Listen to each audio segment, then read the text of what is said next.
Hello guys! Ngayon ay Sabado, maglalaba ako ng mga damit doon sa laundry shop kasi nga under construction ng aming bahay. So ngayon guys, nandito na kami, 5 minutes lang naman mula sa bahay, ang laundry shop na ito. As in super linis po talaga ng kanilang laundry shop. As in maselan po ang may-ari, maganda naman siya, mabango.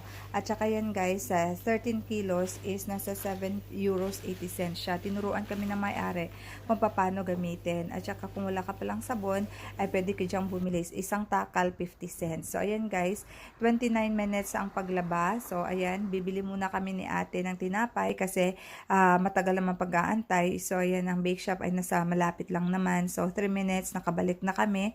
So, ayan, pagbalik namin, syempre, hindi pa tapos maglaba yung machine kasi 29 minutes nga ba naman. So, nagantay kami. So, nakita ko marami silang washing machine, tapos machines, tapos meron silang dryer din, 4 na kapiraso.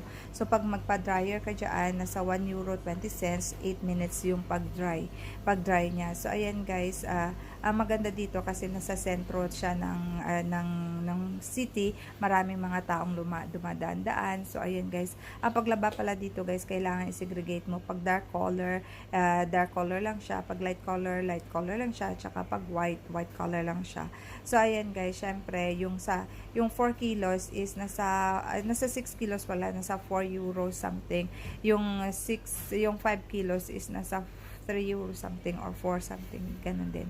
Hindi ko na matandaan. So, ayan guys, doon ko na lang ito isasampay sa bahay ang aking nilaban para makasave ako ng 1 euro and 80 cents. So, ayan guys, sana nakabigay sa inyo ng idea kung paano maglaba dito sa laundry shop sa France.